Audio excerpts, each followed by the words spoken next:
Roll Tide, everybody. We're going to talk a little recruiting today. Alabama going after a linebacker from the Buckeye State, but with Alabama ties. How about that? And we'll talk linebackers at the university. That right here on Cover Crimson, getting closer and closer to the start of practice. Can't wait. Roll Tide, everybody. Like, subscribe, thumbs up. Brought to you by MyBookie.ag.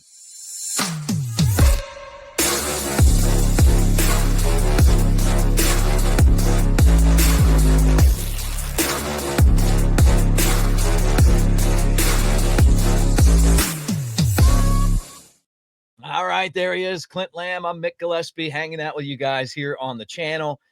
Noon every day, dropping the video. Now, I know a lot of you guys are like, well, I don't watch it when it's at noon because I got other stuff going on, like I'm eating lunch or I'm at work or I'm in whatever. Just as long as you know that noon, Monday through Friday, we'll have a show. Now, tomorrow, instead of me, you'll have EG on here. So that's your Wednesday host. Right now. So anyway, look, guys, thanks for being here. And let's talk some Alabama football as we always do. And I know that we're kind of sitting here, Clint, as they call the calm before the storm, right? It's been calm, but recruiting center stage, the number 3 linebacker in some of the services, right? Cincere Johnson is talking. Great conversation on 3 covering it from Glenville, Ohio. And he's saying that he really likes Alabama, 38th nationally. And he's the number 1 linebacker in Ohio. So Bama's making some inroads with some guys out of the state of Ohio. And, I don't blame him for going hard there. Ohio State came down and was pushing hard for guys in Alabama.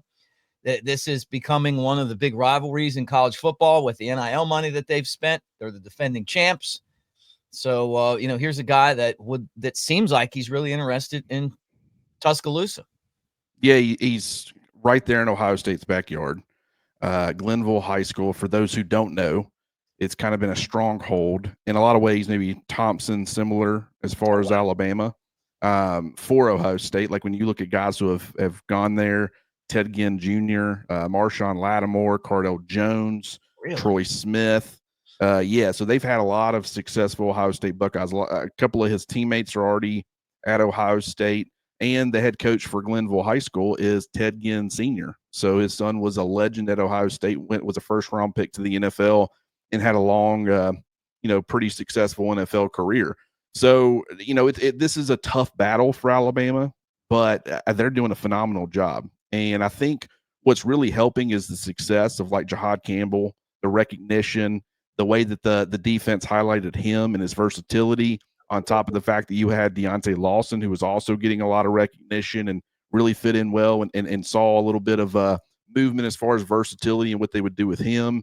When you watch Cincere Johnson on tape, I mean, he's listed at 6'3", 235, and he kind of looks bigger body. Like in some ways, there's some major differences, but like watching some of his movement and the high school number, wearing number 8, that is certainly, I'm sure, factoring into what I'm about to say. But in some ways, just the movement and the size, like the fact that he's already 6'3", 235, if that is indeed the case, he does look 235 on tape, but kind of has the movement in some ways a lot more explosive overall, but kind of Rolando McClain-esque. But Rolando, while he played almost exclusively off ball, he did have some edge versatility for like back then. He wasn't like super twitched up, and he wouldn't really be considered like a pass rusher like Dante Hightower was as far as being like an inside out guy, but he could play a little bit on the edge due to the size and the length. And that's exactly what Cincere Johnson brings to the table. He's got a very unique skill set. Mm-hmm. And I think that there's a reason. I mean, I think 121 tackles, 24 tackles for loss, 7 sacks, 3 forced fumbles. You don't see him really get moved around. Like Jahad Campbell's high school tape, you saw a lot of off-ball linebacker. You saw a lot of edge. So you could kind of see how he projected to the edge should a team to choose to do that. Alabama didn't, even though he played some on the edge. On the NFL level, though, it is possible that whoever ends up drafting him moves him exclusively to being an outside edge rusher. Because, I mean, I think from an instinctual standpoint, like less thinking and, it is very possible. with Cincere Johnson, it's a little bit more difficult to project, at least from what I've seen, which has been mostly his junior highlights so far. But he is a guy from a size and a length standpoint. I do think he has some of that versatility. And as far as the visits, Alabama, Oklahoma, Ohio State, and USC. And then when you talk about other schools that are pursuing, Clemson, Penn State, Miami, Florida, Texas, Oregon, like these are the top dogs around the country that are pursuing this guy. And there's a reason for it. He's a really good player. Yeah, On3's really in love with him. I mean, they've got him as the 38th best player, but the rest of the recruiting services 24/7 has him 133, Rivals 172, ESPN 172, Rivals 185. I kind of feel like On3 and 24/7 are kind of at the top of the list when it comes to, kind of the recruiting number that you look at and go, yeah, these, and I may be totally wrong, but No, yeah, that's kind of how I feel. And I know I spent time at Rivals, I spent time at On3, and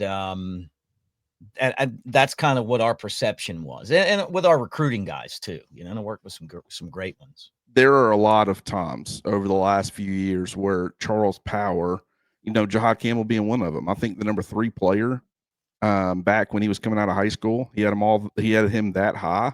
No one else had him that high. A lot of people came around and he ended up being like a 5-star player, but he was kind of lower rated in the 20s or whatever, if I'm not mistaken. But like he was kind of a guy who was much further down, and he just continued to climb the more and more that some of these services kind of were able to evaluate him, see how he was developing his senior year at IMG Academy.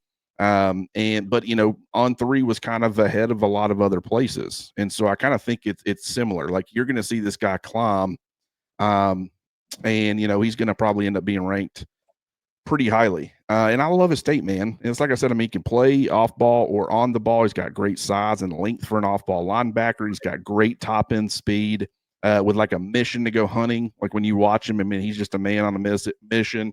Very decisive linebacker, got the trigger happy downhill mindset that you look for, can sniff out screens, seems to play with good gap integrity from what I've been able to gather. But the way that his high school tape kind of shows, it's almost like a lot of times it's kind of tough to, they run like a lot of 3-3 type of stuff with 3 down linemen. And typically when you do that, sometimes one of your off-ball linebackers is essentially a 4th defensive lineman, which is what Alabama does when they go in a 3-man front with that wolf. And so even though they're technically playing off-ball linebacker, they're already kind of anticipating going downhill because they have gap responsibility and they don't have pass coverage responsibility at all. And so there's a lot of times on tape where you kind of see him already moving downhill. And so some people might look at that and think, oh, he's got great recognition skills. He anticipated it coming. Some of that is anticipation. Some of that is just he was already moving downhill because that was his responsibility. So it's kind of tough with guys like that. That's what I did. I mean, we played a lot of 3-man front my senior year of high school, and I never had any pass coverage responsibility. I was essentially a 4th defensive lineman playing off the ball. So I understand what to look for with that stuff, and it can be difficult sometimes. But overall, really quick getting to the football, and man, that really trigger happy downhill mindset with linebackers, you love to see that. Because they're aggressive. You can do a lot with that. And they're going to kind of play with their hair on fire. And that's exactly what this guy does. Yeah, really interesting. Guys, we're brought to you by MyBookie.ag. MyBookie.ag. Get it right this time, Mick. I'm already thinking about tomorrow's host. The MyBookie.ag. Use that promo code next round to double your initial deposit. And March Madness is coming. You guys have told us loud and clear that you don't really want to talk about basketball. Okay, I'm not saying anything that you haven't already told us, and that's because you don't watch the basketball videos. But when that March Madness hits, you're going to want to watch it because I know what's going to happen. You're going to get that bracket, and you're going to be like, man, what am I doing here? Can Bama win it all? MyBookie.ag. Take advantage of it. Go in there. Hey, they're making moves right now. Yep. They got Sears to the 2. He scored 30 the last couple games. We're seeing some of these other guys run the 1, and Bama's starting to gear up. And if you don't want to get your ass out there and play hard, they're going to pull you and put somebody else in. I like that mentality. It's like Bobby Knight said. You want to get somebody's attention, put their ass on the bench. I think that this team is just about to take off. MyBookie.ag. Part of me wonders if people don't watch those videos quite as much because they don't really want to hear Clint Lamb talk basketball, which I mean, it is. Yeah, we've gotten, we got Christian Sykes on, great job, a couple of times, and yeah, he did a great job breaking it down. I mean, and that's just kind of, there are some people that are still kind of growing on that front. I think what Nate Oates is doing, though, he's really put a spotlight on the sport. And you see that, fandom continue to grow every day, but you are right. And I would also highly recommend getting on over to mybookie.ag and definitely using the promo code next round. Do it. All right. So let's kind of stay with the football theme for you guys. But we are going to talk basketball on this show, by the way. Big game tonight. So when you look at Cincere Johnson, 4-star consensus, 38th best player in the country, you kind of broke down what he brings to the table. How do you transition that into what Alabama has in that same position at linebacker, and how he might be able to melt into the system that Kane Wommack runs, the swarm defense? Well, here's what we do know. This is why a guy like Cincere Johnson can be so important to Alabama's 2026 class. We know that Jahad Campbell is gone. Kind of a guy who was being groomed and who had showed a lot of promise in Justin Okoronkwo. He's now gone. So kind of that next wave that not really you were expecting for 2025, but 2026, he's already gone. He's gone to South Carolina. Jeremiah Alexander wasn't really a schematic fit, but Justin Jefferson was able to get an extra year of eligibility. I think he spent a couple of years on the JUCO level, so it's possible if this continues that maybe he gets 2 years. I doubt it. How many years are these guys going to get? I would expect him to be his last season at Alabama. Nikhai Hill-Green, the Colorado transfer, also expected to be his only year at Alabama. Deontae Lawson, don't know what he'll look like from a health standpoint. More than likely his final season at Alabama. So then you start looking at like Caden Jones and Luke Metz and Abdul Sanders and Duke Johnson, QB Reese. And it's like, okay, I really like those guys, especially the trio that they signed in this last recruiting cycle. I think very underrated from a recruiting rankings perspective, but I think more is needed. Like you do need to continue to add that next wave and stack some of this stuff. And let's say the recruiting services were right on some of these guys and they turned out to be pretty good players, starting caliber maybe, but maybe they're not the impactful players of a Jahad Campbell or Deontae Lawson. A guy like Cincere Johnson, he's being recognized as being that next wave type of player. And when you look at Alabama and what they do defensively, like I said, Kane Wommack's defense, it's really highlighting that position. It's not the only position that it highlights, but I mean, Jahad Campbell with 117 tackles this past season. I mean, I can't remember the last time. I think Reuben Foster was like the only the only player during the Nick Saban era who had more tackles. And some people might point and say, oh, that's because more guys were getting to the second level because the defensive line isn't as effective. Or maybe it's because Alabama's defense was on the field for more snaps or whatever. They weren't on the field for more snaps, but from a defensive line impact perspective, maybe there's something to that. But it more so, it's just that defense really funnels to those guys. And I think one of the really big appeals is you can see with a player like Jahad Campbell, if you have a versatile skill set, Kane Wommack knows how to use that, and he can maximize what you do well. The fact that we're talking about Jahad Campbell as potentially being an edge rusher on the next level, and he could be drafted as such, which makes him more appealing to more teams. That was because Kane Wommack was willing to use him kind of as a Swiss Army knife and let him get a lot of snaps at that Wolf position. And I think Nick Saban would have had him in a position to be a first-round pick too. Don't get me wrong. Would he have put his skill set on display, his versatility on display, quite like Kane Wommack? I couldn't tell you definitively one way or another, but maybe not. And so, I think that makes Kane Wommack's defense in particular pretty appealing. Yeah, I was going to say this. There were some people that felt like under Nick Saban's defense that that Will Anderson Jr. didn't really get to take advantage of all of his skills. Now, he still got drafted really high, right? And then I almost got the feeling that people thought that, and maybe the players even thought that a little bit. Well, here's the thing with that. I think it was the Do you remember this? Yes, 100%. And but to me, it was more of who else they had on the roster with Chris Braswell and Dallas Turner, because of Will Anderson being kind of such a freak of nature, and the fact that he could kind of play further inside, which was wild at his, he was kind of a lean frame. But because he could do that and hold up from at the point of attack and all that stuff, when they would do a lot of that, getting all three guys in the field at the same time, the cheetah package, which was, kind of specific. But there were also situations where you were moving guys around, attacking defenses in other ways. And so there was a lot where Will Anderson was playing a little bit further inside because he was capable of doing it. And he kind of provided some versatility with what you could do with others. Chris Braswell, he was as strong as an ox, but really when it came to those interior reps, he didn't really quite hold up as well as Will Anderson. Dallas Turner's more of a pure wide nine, speed rusher, super athletic, bendy, explosive. And Chris Braswell, not as quite as explosive and everything, but he's more of an edge as well. Will Anderson's versatility, I think, is why he kind of drew that card in Alabama's defense. And I think that helped him from like hey, this guy was willing to do this kind of stuff for the betterment of his team. But, he was always capable of probably a lot more. And especially his senior season, you saw that quite a bit. And a lot of people wondered, hey, was he kind of misused a little bit? I think that was more of just the other personnel that was available in Alabama's locker room. Yeah. And look, that's not my expertise. I just remember it was a huge talking point.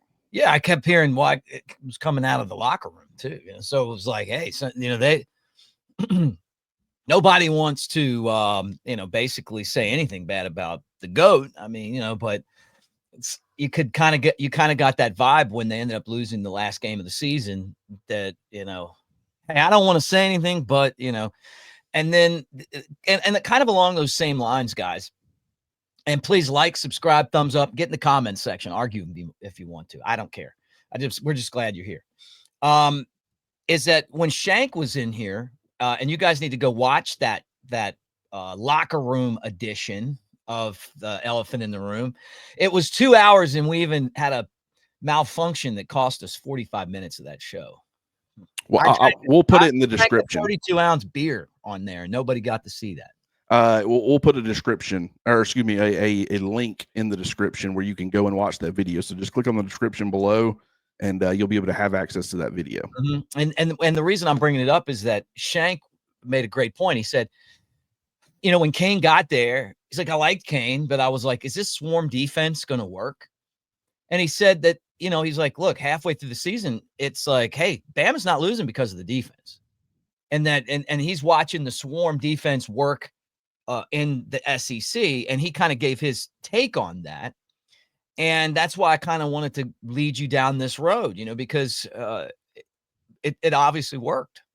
It did work. We've seen it work in the SEC. I mean, Dave Wommack kind of running something very similar at Ole Miss.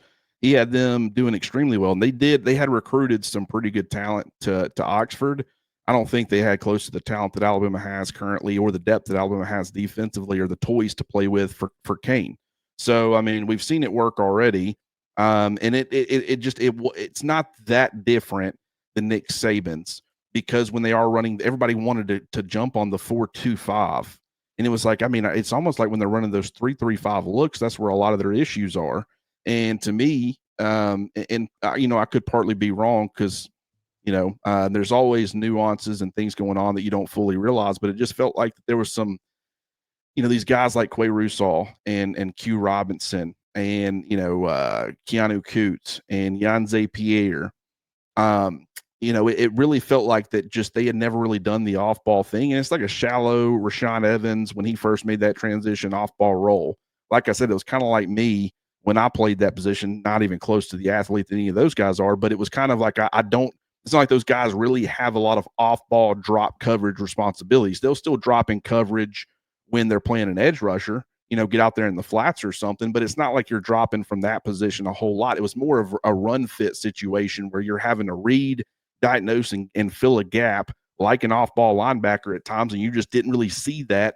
You didn't see guys probably playing with confidence when they were being asked to do that, and that on top of the misfits at times from the off-ball guys. Like, I do think that was one of Jahad Campbell's problems. I think Deontae Lawson had a little bit of a problem with that. It's one big reason why I'm super high on Nikhai Hill-Green is that while I don't think he's Deontae Lawson or Jahad Campbell from an athleticism standpoint and everything that he provides, I do think he kind of really helps in that gap integrity, understanding his run fits and being consistent with it.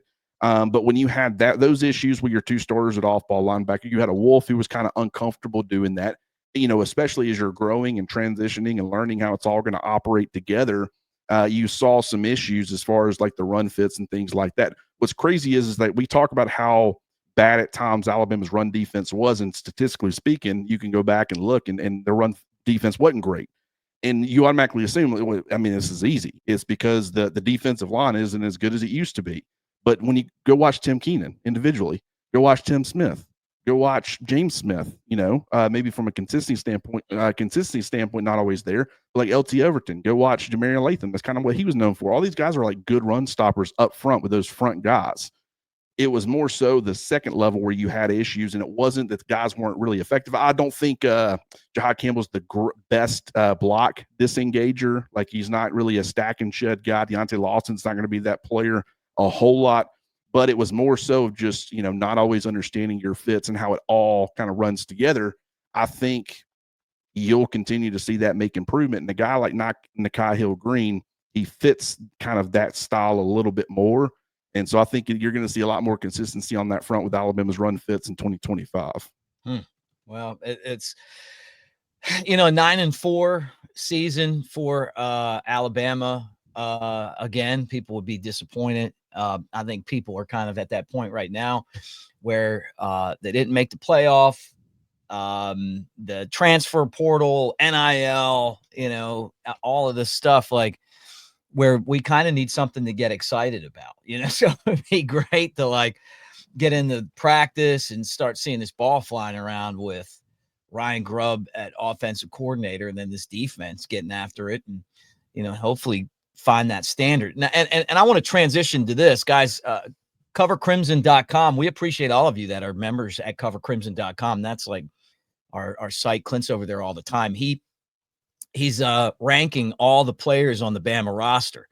And I was looking at the site, and you had Rock Montgomery at number 37, and you talked about him and everything. Now, I just keep thinking about Rock Montgomery for making those comments like, we're not playing that shit anymore, like where you show up late and you're wearing jewelry. And, and when we were in here, I asked Shank and Jake Coker about that. And it was like, when did we start doing that?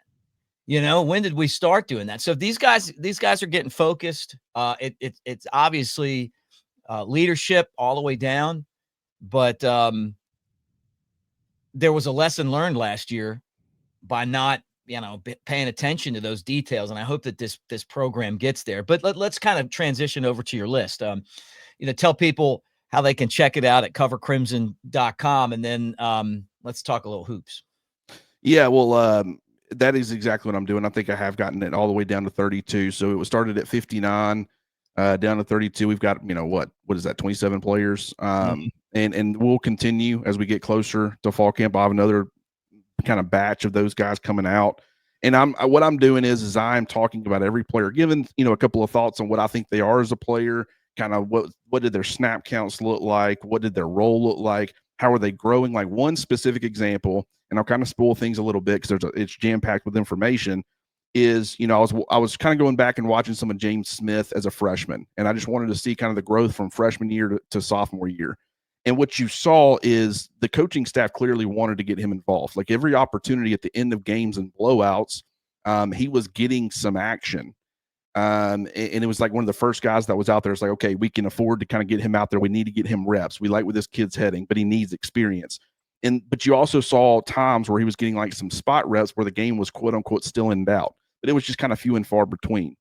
I was thinking about Yanze Pierre and kind of how he might be a year behind James Smith on that front, where this past season they were getting him some action late in games, but there was also some games where it's like, he was playing when the game was still in doubt. Wommack and company, they have said, if you have a good week of practice, we'll get you on the field. We're going to reward you for that. So I think that had a little bit to do with it. So you got that same kind of balance. But then as I was kind of working through it, ranked ahead of Yanze Pierre was Jordan Renaud. And I'm super high on Jordan Renaud. I think he needs to play more under control. I think he needs to be a little bit more consistent. But, when I was looking at like his snap counts and kind of how he was used as a guy who continued to see his role kind of evolve over the course of the season, it's like he might be more of the James Smith-esque, because you got to remember, James Smith going into last year, I was talking about him being a huge breakout candidate for me. Didn't quite end up living up to that kind of, impact, but he started off as the third defensive tackle behind Tim Smith and Jaheim Otis. And then you also had Tim Keenan and Damon Payne. So he was kind of like that fifth defensive lineman. Of course, Otis didn't really stick around too long, only about a handful of games. That opened up an opportunity for James Smith to get more action. And then when Damon Payne left, the main three-man rotation against Michigan in the bowl game was Tim Smith, James Smith, and Tim Keenan. Right. And we saw kind of the breakout performance for a guy like Jordan Renaud. Even though Jamarian Latham's now moved to Wolf, you still got Kelby Collins, who's coming in, transferring from Florida. You still got LT Overton returning. So right now, Jordan Renaud's kind of that third bandit. But, I think he can do some really good things with those third bandit reps. And we'll have to see what happens. But I'm a big fan of Kelby Collins. I think that was a great get for Alabama. LT Overton obviously is going to be the guy. But, there's a part of me that wouldn't be completely floored if Jordan Renaud ended up being that number 2 bandit. So, that's the kind of things that we're talking about. And also at the end of every player, I kind of give what my current projected role for that player is. If it's bandit 3, if it's wide receiver 5, if it's, return specialist, number 3 running back, pass rushing specialist, all that stuff. You can find all that at Cover Crimson, and it's going to touch on every single player, not the freshmen, because we haven't seen them yet. It does talk a little bit about the freshmen. I'll work them in the conversation a little bit, but mostly it's just nothing but the transfers and the returning guys and the JUCO guys as well. Tonight in Tuscaloosa, number 6, Alabama, number 24, Mississippi State, and a hardwood showdown in the SEC. Bama looking to make it 2 straight at home after knocking off Kentucky. And they've got Nate Oates, the all-time winningest Bama coach, against the top 25. It's a tough game, though. You remember last time these teams played? It was a really close game, back and forth. And Josh Hubbard scored almost 40 points. The guy had like 38 points. Bama ended up winning 88-84, hit some free throws at the end. That was on January 29th. So 8 p.m. Central Time tonight, ESPN2 if you want to watch it. But this state team's that team. Like, they're 7-7 in the conference. Like, you keep hearing how, like, how dangerous they are. But I don't think they have a signature win this year, right? And then Bama's like trying to get things figured out, and Nate Oates just put his foot down. Basically, if you go out there and he doesn't see the hustle that he needs to, or you're turning the ball over, you're getting yanked. Zero tolerance. That's exactly right. Yeah, you like that, Clint? Is that how you are with stuff? Zero tolerance. My father was very much that way. He didn't put up with nothing. And I'm sure there's a lot of people out here listening that can say, yeah, my dad didn't either. Times are changing, but Nate Oates is not one of those people. He's still kind of old school in that way. Keep Josh Hubbard in check. I mean, the guy went for what, like 38 points last time, was over. I mean, I want to say like hit like 6 3-pointers, hit 100% of his free throws. And I mean, if I'm not mistaken, they generated quite a few turnovers from Alabama. So you limit the turnovers, limit Hubbard, and let's see how things turn out. Yeah, no doubt. Like, subscribe, thumbs up, and guys, thank you for making us part of your day.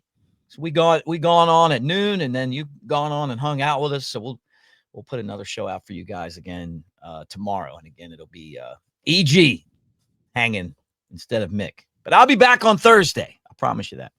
All right. Thank you, guys. Hit mybookie.ag and take advantage of that next round promo code, right? And March Madness right around the corner. Bama, a favorite to win it all. Maybe they get it figured out. Mark Series. Maybe he's going to go for 40 tonight in a win. We'll see. Roll Tide, everybody.